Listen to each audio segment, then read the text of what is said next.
नमस्कार, राजस्थान स्पेशल देख रहे हैं आप। मैं हूं आपके साथ नेहा दुबे। मुख्यमंत्री भजनलाल शर्मा ने कहा है कि राज्य सरकार जनप्रतिनिधियों की क्षेत्र से संबंधित विकास की मांगों पर तत्परता से कार्य कर रही है। पंच, सरपंच, पंचायत समिति सदस्य, विधायक सहित समस्त जनप्रतिनिधि क्षेत्र की नब्ज जानते हैं और इसीलिए हमने बजट में उनके फीडबैक और सुझावों के आधार पर प्रदेश के 8 करोड़ जनता के लिए महत्वपूर्ण घोषणाएं की है। हमने बजट में सभी क्षेत्रों की मांगों को पूरा किया है। मुख्यमंत्री निवास पर केकड़ी जिले के निवासियों के आभार समारोह को संबोधित कर रहे थे। उन्होंने कहा कि राज्य सरकार का वर्ष 2024-25 का परिवर्तित बजट प्रत्येक क्षेत्र की आवश्यकताओं को ध्यान में रखकर तैयार किया गया है। इस ऐतिहासिक बजट में गांव, ढाणी, शहर एवं छोटे बड़े जिलों में विकास का ऐसा रोड मैप तैयार किया गया जिससे कि अपनों अग्रणी राजस्थान का संकल्प साकार होगा।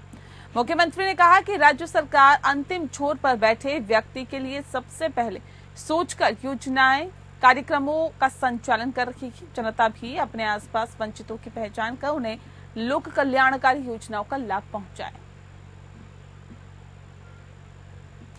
तो केकड़ी में आपको बता दें कि मुख्यमंत्री भजनलाल शर्मा ने बजट को बताया ऐतिहासिक। ज्यादा जानकारी दे रहे रूपनारायण सवरिया हमारे संवाददाता। रूपनारायण, और क्या कुछ खास रहा इस खास कार्यक्रम के दौरान? देखिए, यहाँ पे नया मैं बताना चाहूंगा कि भजनलाल शर्मा ने सीधी सी बात कही है कि जो जनप्रतिनिधियों की मांग है, जो विकास की चाहत है, वो विकास के सारे काम जो है हमने प्रयास किया है कि बजट में समाहित करें। और जो मांग विकास के नाम पर स्थानीय जनप्रतिनिधियों ने की है वो सारी मांगे हमने बजट में दी है। और इसी को लेकर जो है, चूंकि राजस्थान के 8 करोड़ जनता है और 8 करोड़ जनता के विकास की हमें सोचना है और इसी सोच के साथ जो है हमने पहला बजट जो है राजस्थान सरकार ने जारी किया है। तो भजनलाल शर्मा ने यहाँ पे जो मेन बात कही है वो कही कि क्षेत्र की जो अंतिम कड़ी के व्यक्ति है उसके लिए जो है विकास की राह खोलना हमारा उद्देश्य है, हमारा ध्येय है। और इसी संदर्भ में जो है हमने बजट पेश किया। बजट में जो तमाम चीजें दी गई है वो एक आम आदमी से जुड़ी चीजों को लेकर लिया गया। तो विकास की राहें, नई राहें जो है विकास की राजस्थान का ये जो बजट खोलेगा। जी नेहा, तो शुक्रिया इस खबर पर अपडेट देने के लिए। बने रहिए हमारे साथ, आगे भी आपसे जानकारी लेंगे।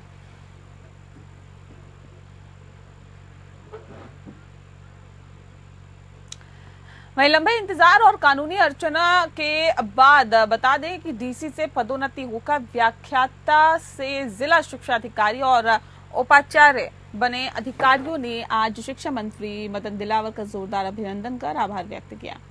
राजस्थान शिक्षा सेवा परिषद प्रधानाचार्य एवं उप प्रधानाचार्य संगठनों ने सामूहिक रूप से शिक्षा मंत्री का अभिनंदन करते हुए कहा कि राजस्थान के इतिहास में ऐसा पहली बार हुआ है जब 50 से अधिक व्याख्याता जिला शिक्षा अधिकारी के पद पर पदोन्नति हुए हैं। 103 से अधिक जिला शिक्षा अधिकारी को जन्नत हुए हैं और ऐसे में इसी प्रकार 6300 से अधिक व्याख्याता को काउंसलिंग के जरिए उप प्राचार्य पद पर पदोन्नत किया गया है। इस अवसर पर जो पदोन्नति अधिकारियों को बधाई देते हुए शिक्षा मंत्री मदन दिलावर ने कहा है कि आप सबसे समाज को बड़ी अपेक्षाएं हैं क्योंकि आप ही बच्चों को शिक्षित और संस्कारित बनाते हैं।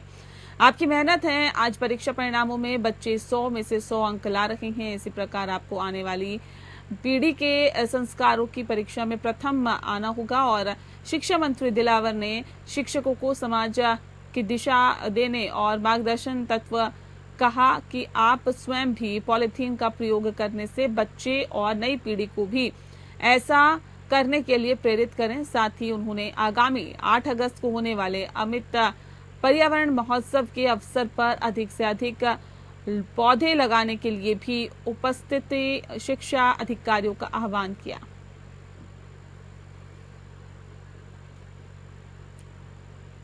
तो प्राचार्य ने शिक्षा मंत्री का अभिनंदन किया।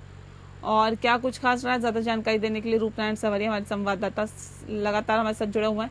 रूपनारायण, जानना चाहेंगे जिला शिक्षा अधिकारियों ने जिस तरह से अभिनंदन किया शिक्षा मंत्री का, और क्या खास रहा, उन्होंने क्या कुछ खास बोला? मैं बताना चाहूंगा अपने दर्शकों को कि राजस्थान में जो है लंबे समय से ये मामला अटका हुआ था। कई कानूनी अड़चने थी, जो उन अड़चनों को दूर करते हुए वर्तमान सरकार ने जो है इन्हें पदोन्नतियां दी हैं। और पदोन्नतियां जो है जहाँ लेक्चरार बने, लेक्चरार से जो है उच्च अधिकारी बने शिक्षा में, उन तमाम अधिकारियों ने जो है यहाँ पे शिक्षा मंत्री मदन दिलावर का जो है अभिनंदन किया है और एक जोरदार तरीके से अभिनंदन किया और आभार व्यक्त किया उनका कि उनके चलते जो है ये संभव हो पाया। काफी लंबे समय से वो जो है आशा के साथ थे कि पदोन्नति उनकी होगी। निश्चित रूप से अभी यहाँ होने से जो है शिक्षा मंत्री का जो है आभार जताने की बड़ी संख्या में लोग यहाँ पहुंचे हैं और यहाँ पे जो है शिक्षा मंत्री ने आह्वान किया है कि क्योंकि एक शिक्षक ऐसी कड़ी होती है जो समाज को बनाता है, समाज की आने वाली पीढ़ियों को बनाता है, सही शिक्षित करके जो है उन्हें विकास के नए आयाम स्थापित करने की राह दिखाता है। तो यहाँ पे जो जहाँ आभार अधिकारी शिक्षक अधिकारियों ने किया, वहीं पे जो है मदन दिलावर जो शिक्षा मंत्री है उन्होंने भी शिक्षकों का जो है आभार जताया और उनका आभार कैसे जताया कि वे हैं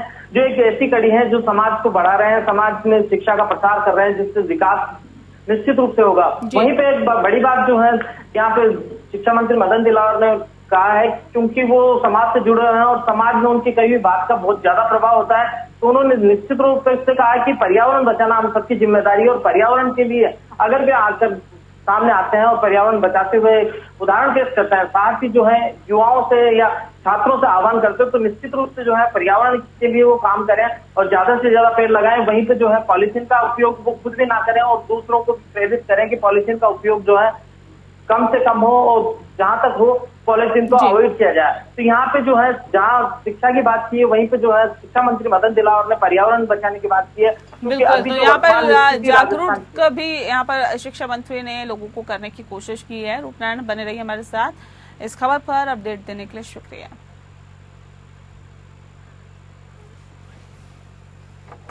और अब खबर हनुमानगढ़ से, जहां पर मुख्यमंत्री भजनलाल शर्मा और मुख्य सचिव आमजन की परिवेदनाओं के त्वरित समाधान के लिए संवेदनशील है, इसीलिए समयबद्ध निस्तारण के लिए फील्ड में जाकर परिवादियों से संवाद करें, वास्तविक स्थिति की जानकारी लेकर ही प्रकरणों का समाधान किया जाए। इन कार्यों में लापरवाही आप पर भारी पड़ सकती है, कहना जिला कलेक्टर कानाराम का है। कलेक्ट्रेट सभागार में जिला स्तरीय जनसुनवाई करते हुए 73 परिवादियों की समस्याएं सुनी। उन्होंने विभागीय अधिकारियों को स्पष्ट कहा कि यदि आमजन को चक्कर काटने पर मजबूर करेंगे तो आप पर सख्त कार्रवाई होगी। जिला कलेक्टर ने परिवादियों से कहा है कि अभी तक अधिकारी आपको चक्कर कटा रखे थे, अब ये आपके पास आकर समस्याओं का समाधान करेंगे। उन्होंने कहा कि परिवेदनाएं एक दूसरे को भेजने के बजाय समन्वय कर स्वयं के स्तर पर निस्तारित करें, अपनी कार्यशैली में बदला कर क्वालिटी ऑफ डिस्पोजल बढ़ाएं, परिवेदनाओं पर विस्तृत जवाब दें ताकि परिवादी संतुष्ट हो।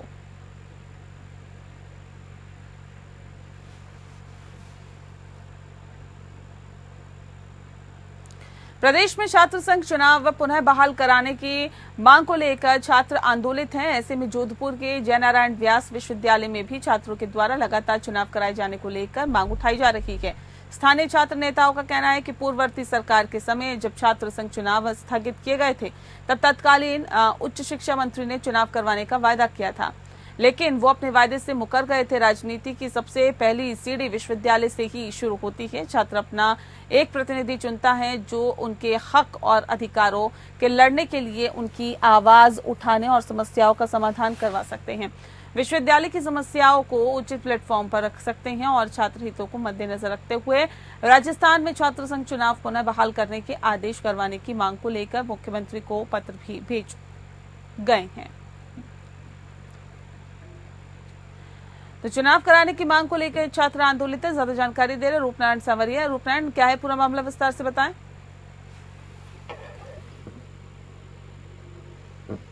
रूपनारायण, आवाज मिल पा रही है आपको? हाँ, आवाज आ रही है। जी बताइए। देखिए, मैं अपने दर्शकों को बताना चाहूंगा कि पिछली जो गहलोत सरकार थी उस टाइम जो है राजस्थान विश्वविद्यालय के चुनाव जो थे वो स्थगित कर दिए गए थे, रोक दिए गए थे, उस पर रोक लगा दी गई थी, जिसको लेकर जो है उस वक्त भी छात्रों ने जो है आंदोलन किया था और लगातार जो है ये आंदोलन अब जो है वापस जोर पकड़ने लगा है कि छात्र जो है रोड पे आने लगे हैं और कई तरीके से जो है वो प्रयास कर रहे हैं कि छात्रों के जो है ये चुनाव होने चाहिए, जिससे क्या है कि राजनीति की पहली सीढ़ी वो जो है इसी को मानते हैं कि यहीं से जो है छात्र राजनीति सीखते हैं और राजनीति सीखने के बाद जो है वो फील्ड में आता है। फिलहाल यहाँ पे जो है रोक को लेकर तमाम राजस्थान राज्य के हर जिले से ये खबरें आ रही है कि वहाँ के जो छात्र प्रतिनिधि हैं, छात्र नेता हैं, वो खुलकर जो है इसका विरोध कर रहे हैं और चुनाव की मांग कर रहे हैं कि राजस्थान में जो है विश्वविद्यालयों के चुनाव करवाए जाए, जिससे जो है छात्रों की समस्याओं को रखने के लिए उन्हें एक मंच मिले जिससे वो छात्रों की समस्याएं रख सके। फिलहाल यहाँ पे जो है छात्रों ने एक पत्र जो है मुख्यमंत्री के नाम भेजा है और मुख्यमंत्री से अनुग्रह किया है कि वे जो है जल्द से जल्द छात्र चुनाव पे जो है लगी हुई रोक को हटाकर छात्रों के चुनाव करवाएं। जी नेहा। बहुत शुक्रिया आपका इस खबर पर अपडेट देने के लिए। आप बने रहिए हमारे साथ। रायला के धर्म तालाब में अतिक्रमण मुक्त करवाने को लेकर एनजीटी कोर्ट के निर्देशन में गुरुवार को रायला पूरी तरह से छावनी में तब्दील हो गया। शाहपुरा जिला प्रशासन और पुलिस जवान की मौजूदगी में जेसीबी का पीला पंजा चला और अखिल भारतीय खटीक समाज जिला अध्यक्ष शैलेंद्र डिडवानिया ने जानकारी देते हुए कहा कि तालाब के बीच बने पक्के भूखंड को भी तोड़ने की बात कही जा रही थी। तब जिले के समाज में लोगों ने एकजुट होकर अपने आशियाने को नहीं तोड़ने की गुहार भी लगाई ताकि विपक्ष भी अपना पक्ष रख सके, जिसको लेकर 15 दिन का समय दिया है। बनेड़ा उपखंड अधिकारी श्रीकांत व्यास ने मीडिया से रूबरू होते हुए कहा कि धर्म तालाब के बीच हो रही अतिक्रमण को जल्द से जल्द हटाया जाएगा। वहीं धर्म तालाब के बीच बने करोड़ों रुपए के पक्के भवन और मकान को राजस्थान हाईकोर्ट की तरफ से 29 जुलाई तक नहीं हटाने का भी आदेश पारित हुआ है। वहीं आगामी पेशी 22 जुलाई को होनी बताई गई है, जिसमें पालना रिपोर्ट पेश की जाएगी। आपको बता दें कि धर्म तालाब लगातार काफी समय से सुर्खियों में आ रहा था। अवैध रूप से अतिक्रमण को मुक्त करने के लिए आदेश भी पारित किए गए। आज रायला में जो प्रशासन ने जो 17 तारीख का जो 18 तारीख का नोटिस दिया था कि भाई यहाँ जो धर्म तालाब का जो एरिया है उसमें उसको तोड़ना है, इस प्रकार से जो था एनजीटी के आदेश और कलेक्टर साहब के आदेश के अनुसार यहाँ था। मगर अभी पूरा समाज, पूरा जिले से हमारे समाज के लोग, खटीक समाज के लोग आए। उन्होंने यहाँ शांति प्रिय तरीके से मौन प्रदर्शन किया। उस प्रदर्शन को जो हम लोगों ने सरकार को गुहार लगाई, उस गुहार को भाजपा सरकार ने सुना। भाजपा सरकार के आदेश से शायद हमारे को आज ये 15 दिन की, 1 हफ्ते की रियायत मिली। उसमें हमारे को 15 दिन तक के इसमें जो सवाल जवाब करने हैं हमारे को रिलैक्सेशन दिया गया है और मैं भाजपा सरकार का आभार व्यक्त करता हूं कि उन्होंने हमारे खटीक समाज की बात को सुना।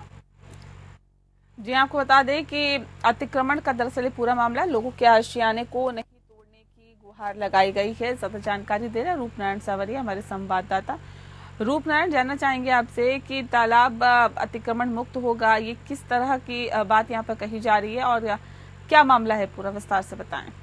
देखिए, मैं यहाँ बताना चाहूंगा अपने दर्शकों को कि रायला के धर्म तालाब को अतिक्रमण मुक्त करने का जो है कोर्ट ने निर्देश दिया है। कोर्ट के निर्देशानुसार जो है प्रशासन वहाँ पहुंचा और प्रशासन ने कुछ जेसीबी से कुछ अतिक्रमण तोड़े, तो वहाँ के स्थानीय बासिंदों ने जो है मिलकर गुहार की कि उन्हें कुछ टाइम दिया जाए ताकि वो जो है अपना जवाब पेश कर सके, क्योंकि जो ये घर बने हुए हैं, पक्के बने हुए हैं, पक्का निर्माण और काफी लंबे समय से लोग यहाँ रह रहे हैं। इन्होंने अपनी अपना मांग रख चुका है कि वो हमारी भी सुनो, प्रशासन हमारी भी सुनो, हम भी बात करते हैं। हमारे पास जो डॉक्यूमेंट्स है किन आधार भी तोड़ के हमें बाहर निकाला जाए, क्योंकि अगर प्रशासन वहां से हटाता है इनको तो कहीं ना कहीं जो है इसको रहने की जगह दी जाए या कुछ ऐसी भी कई परेशानियां उनका समाधान किया जाए। तो अपना पक्ष रखने के लिए आम जन को जो है यहाँ पे 15 दिन का समय दिया गया है और 15 दिन के अंदर जो है इन्हें अपना पक्ष रखना है। पक्ष रखने के बाद जो भी डिसीजन, जो भी निर्णय होता है उस पर जो है प्रशासन कार्रवाई अमल करेगा। क्योंकि ये अतिक्रमण मानकर प्रशासन ने कोर्ट के आदेशानुसार जो है यहाँ पे ये कार्रवाई शुरू की थी, जिसका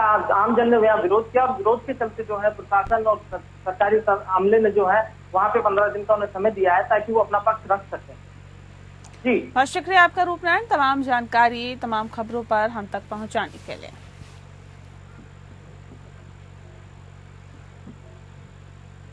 वहीं जोधपुर में खरीफ की फसल 2023 का प्रधानमंत्री फसल बीमा योजना के तहत फसल बीमा क्लेम दिलाने की मांग को लेकर ज्ञापन सौंपा गया।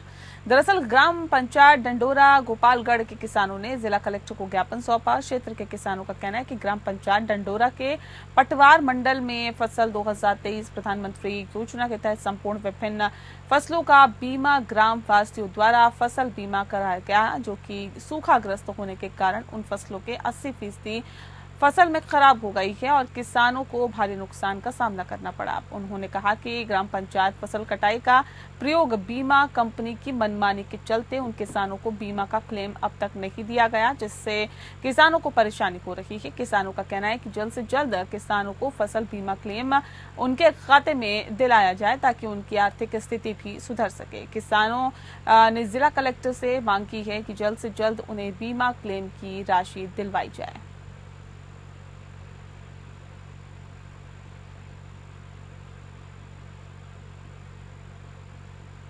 हम गांव डंडोरा तहसील गोपालगढ़ से आए हैं।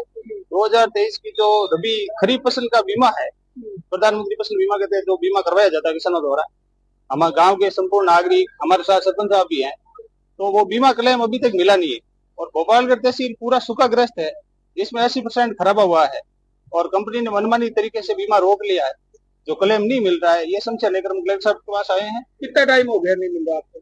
लगभग 4 महीनों से हम स्थानीय अधिकारी को बताया, कृषि अधिकारी को बताया, लेकिन आज तक उस पर कोई कार्रवाई नहीं हुई। नाम बता दीजिए आप। मैं श्रवण राम। शहर के तलबी रोड पर ट्रैक्टर पार्ट्स की दुकान पर सामान लेने गए एक व्यक्ति की मोटरसाइकिल की डिक्की में 2.5 लाख रुपए चुराने का मामला सामने आया है। पीड़ित ने लुटेरे को पैदल जाते हुए भी देखा था, लेकिन कोई सुराग नहीं लगा।